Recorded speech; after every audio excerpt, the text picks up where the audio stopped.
suka nonton film India, lalu baca novel. Saya masih ingat novel pertama yang saya baca dikarang oleh Freddy S katanya.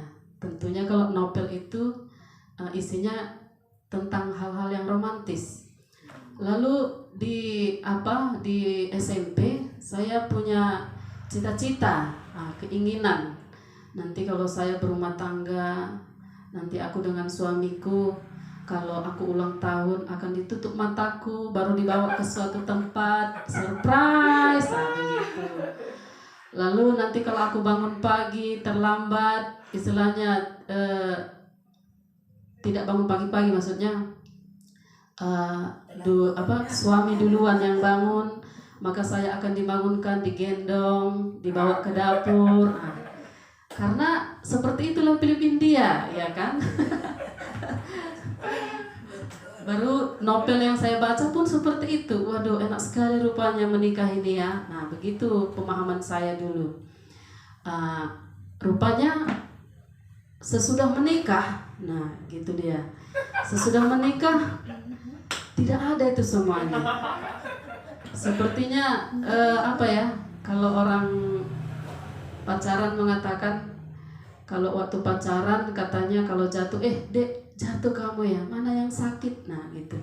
Tapi kalau sudah berumah tangga, ya mananya matamu, kau tengok di situ ada lubang katanya kan. Tapi kesaksiannya Ibu Rita tadi bahwa dia belajar menerima. Saya nggak begitu, Bapak Ibu Saudara. Saya merubah diri saya. Contohnya seperti suamiku yang paling ganteng ini, dia bukan orang yang romantis, dari keluarga pun seperti itu gitu. Saya pun begitunya, cuman karena sering nonton film India ya jadi romantis. Nah, aku akan praktekkan ini. Nah, begitu dulu cita-citanya gitu. Rupanya menikahlah, tapi tidak nyambung. Dipraktekkan itu ya dengan bahasa yang lekok-lekok tubuh itu tadi. Jadi yang seperti yang dibahas oleh Bapak Gembala perlu juga dikomunikasikan. Tapi saya tidak komunikasikan. Saya merubah diri saya. Nah, ini banyak juga istri-istri Gembala yang bertanya, kok bisa ya Pak Aposan begitu romantis ya, di Facebook, di ini, pergi ke contohnya ibadah-ibadah pertemuan-pertemuan, saya digandeng. Dulunya nggak begitu, tapi sesudah saya lakukan perubahan, ini kesaksian saya memang luar biasa. Seperti contoh kecil lah, Pak Gembala pergi gitu ya, pergi keluar atau pergi bekerja. Dulunya awal-awal saya pikir dia akan mencium kening saya, ya. Pergi ya sayang, nah begitu. Rupanya lah udah gitu aja. Lalu saya punya tekad, saya buat perubahan. Besoknya dia pergi, saudara. Saya panggil dia, sinilah dulu. Apa memang yang tinggal katanya. Lain kali kalau pergi, cium tangan dulu, cipika-cipiki kita, ya. Nah, baru saya praktekkan sama dia. Banyak orang katanya gitu kan, jangan, malulah. Nah, itu hari pertama. Hari kedua masih begitu, sedikit-sedikit. Baru hari-hari selanjutnya kalau dia berangkat, saya nggak berangkatkan dia, nggak cipika-cipiki, nggak berani dia pergi. Dan bukan nggak berani, tapi merasa ada yang kurang, nah begitu. Lalu dalam hal ulang tahun itu, Pak Gembala pun bukan orang yang seperti yang di film India itu tadi, diikat matanya, surprise, nggak gitu. Tapi saya melakukan hal yang sama ketika dia ulang tahun. Nah, saya buat begitu. Sampai pernah ada satu kejadian bahwa saya prank dia. Kalau sekarang bahasa anak mudanya kan di prank gitu. Kalau dulu surprise gitu. Ketika dia ulang tahun, saya suruh anak-anak gadis di sini, kalian karang cerita bahwa Bunda mau bunuh diri. Nah gitu. Saya masih ingat itu, mungkin sampai mati nanti ingat itu Pak Gembala itu.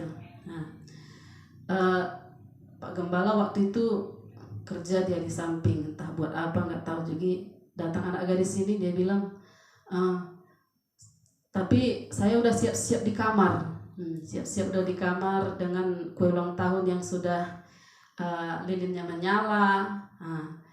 Lalu Pak, Bunda mau bunuh diri katanya.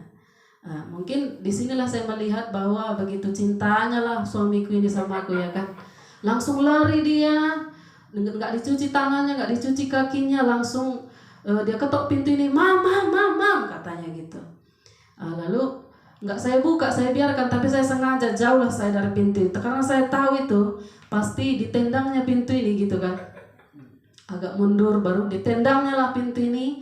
Disitulah saya katakan surprise, selamat ulang tahun, panjang umurnya, gitu.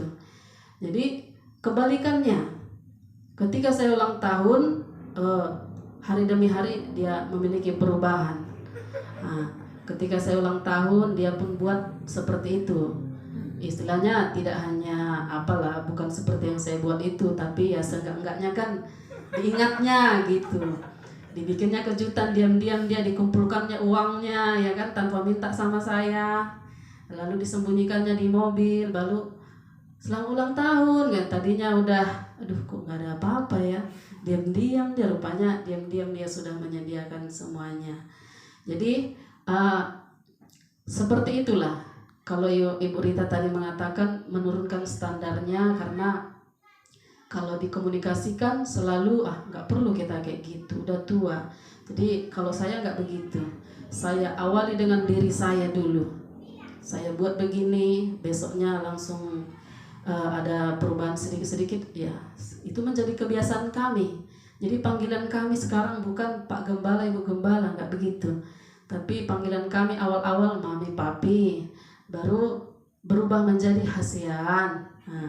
Baru kalau sudah ada sedikit maunya, sayang, gitu.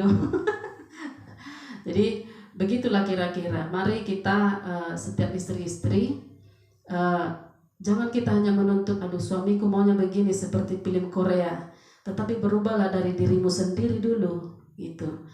Dan kita jangan hanya menuntut, mungkin ya kembali lagi ke belakang, bahwa suami kita mungkin orang yang broken home dulu, jadi dia tidak pernah melihat orang tuanya berbuat seperti itu. Jadi di dalam berkeluarga pun dia tidak tahu.